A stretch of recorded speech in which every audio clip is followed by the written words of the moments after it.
Flop है पवन सिंह की personal life. पहली पत्नी ने लगाई फांसी, गर्लफ्रेंड को दिया धोखा। भोजपुरी इंडस्ट्री के पवन सिंह बड़े स्टार हैं। एक्टर दूसरी पत्नी ज्योति सिंह संग तलाक को लेकर सुर्खियों में आ गए हैं। खबरों की माने तो पवन सिंह ने आरा कोर्ट में ज्योति सिंह संग तलाक की अर्जी डाली है। देखा जाए तो पवन सिंह की मैरिड लाइफ कुछ खास नहीं है। किसी न किसी विवाद से वह घिरते ही नजर आते हैं। पहली पत्नी ने फांसी लगाई, फिर अक्षरा सिंह संग रिलेशनशिप में रहते हुए दूसरी शादी ज्योति सिंह नाम की लड़की से की। अब वह दूसरी पत्नी से भी तलाक लेने जा रहे हैं। पवन सिंह ने सन 2007 में फिल्म रंगली चुनरिया तोरे नाम से डेब्यू किया था। धीरे धीरे करियर में पवन सिंह सक्सेसफुल हुए और उन्होंने साल सन 2014 में नीलम नाम की महिला संग शादी रचाई। नीलम सिंह ने शादी के 3 महीने बाद ही सुसाइड कर लिया था। पवन सिंह की पत्नी की सुसाइड की खबर उस वक्त खूब चर्चाओं में रही। आपको बता देते हैं कि नीलम सिंह की लाश पंखे से लटकी हुई पाई गई थी।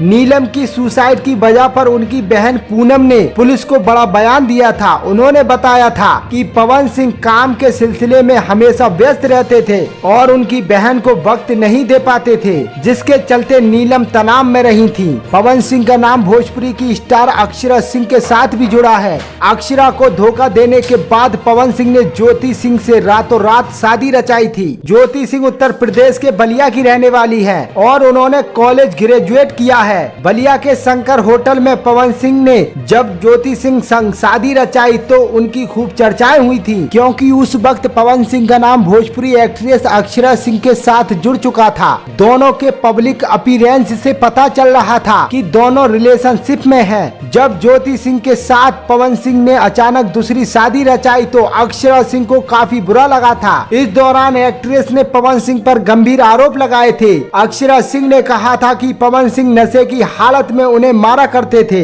पवन सिंह ने कई भोजपुरी फिल्में और एल्बम की हैं। साल सन 2018 में पवन सिंह का एक एल्बम लॉलीपॉप लागेलू काफी हिट हुआ था। दोस्तों, आज पवन सिंह अपनी पर्सनल लाइफ को लेकर काफी चर्चा में है। वह अपनी दूसरी पत्नी ज्योति सिंह के साथ भी तलाक लेना चाहते हैं और अब 26 मई को उनकी सुनवाई होने जा रही है। दोस्तों, आपको ये न्यूज कैसा लगा कमेंट में जरूर बताएं और भोजपुरी इंडस्ट्री से जुड़ी खबरों के लिए मेरे YouTube चैनल को सब्सक्राइब करना ना भूलें।